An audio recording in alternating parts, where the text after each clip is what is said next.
Alright, hey guys, let's talk about the ethical dilemmas. This is perhaps going to be one of the most intense parts of what you do this semester. Everything else is kind of the fun part, but this is going to be involved, and I want you to know that from the beginning, and I want you to stay on top of this, because if you're not, you will be scrambling at the last minute, and you might turn in something that is not going to get you very much points.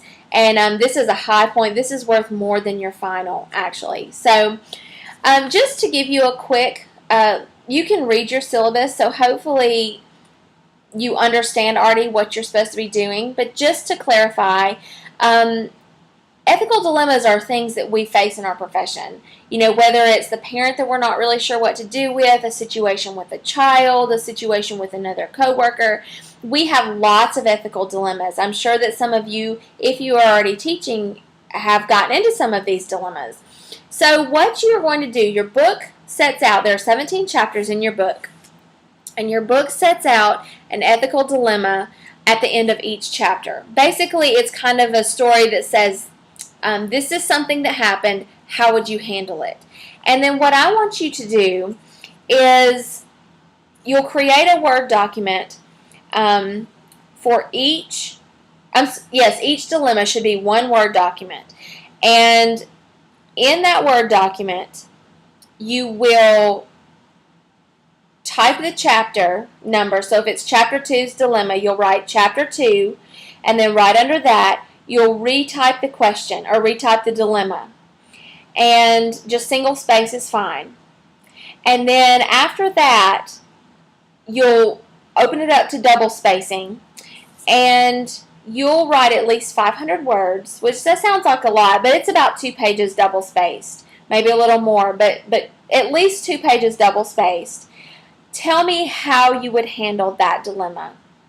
And not just how you would handle it, but how you would handle it with regard to consideration of, you'll see listed in your syllabus, a principle or ideal from the NAUIC Code of Ethical Conduct, a numbered statement in the statement of commitment. So you'll look at all of these and kind of see where this dilemma fits, and then give your answer based upon these things.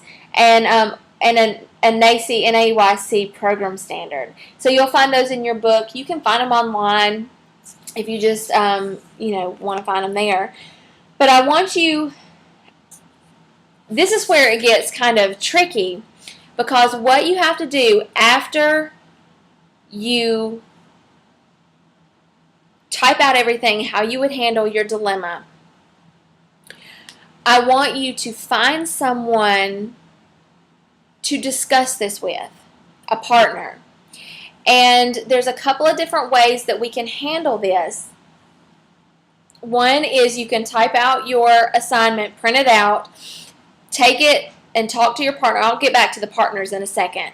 Talk to your partner about it, or talk to a person about it, and then they can sign off on it. I need proof that you actually talked with someone about this dilemma.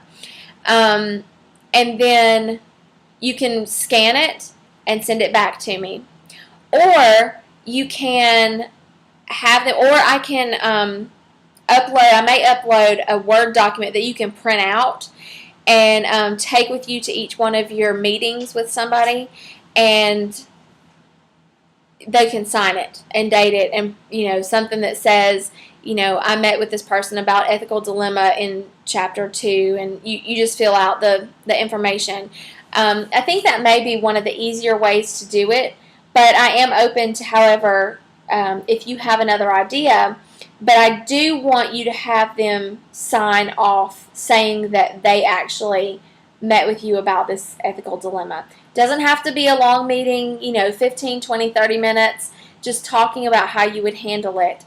And the thing is, you're going to have 10 of these due by the end of the semester, 5 by the midterm, and then 5 just before the final. You need to have a different partner for each one of these dilemmas. Now, this does not have to be a classmate. In fact, I would prefer it not to be a classmate. It can be a coworker. It can be a parent. A lot of you already work in childcare, so it can be a coworker. It can be a parent. It can be, it could be somebody at your church, somebody, a family member. I would prefer not everyone to use all family members or all coworkers. Kind of have a variety if possible. Just say to somebody, I'm doing this project for school. I have to talk about an ethical dilemma, and I just want to kind of see how you would handle this, and then I want to tell you a little bit about the NAEYC Code of Ethical Conduct and kind of what it says, and how I would handle this dilemma based on what I've learned in my class. So it's really going to be pretty easy as far as what to do. It's just going to be time consuming. And I think that's it. If you do have questions, please do let me know in the questions and problems section of Blackboard. And of course, if you end up being way more confused by this video than you were before you read the syllabus or when you read the syllabus, then I can always try to clarify on those. So I think that's it. Let's see. Yeah, that's it for now. You will, one thing, you'll see in Blackboard when I set up the assignment, you'll be able to upload. I want you to upload each one separately. I don't want it to be one huge document, just each, dilemma number 1, dilemma number 2, 3, 4, 5. You'll do it separately. So that should work fine. Let me know if you have questions, and I look forward to reading how you all will handle these dilemmas.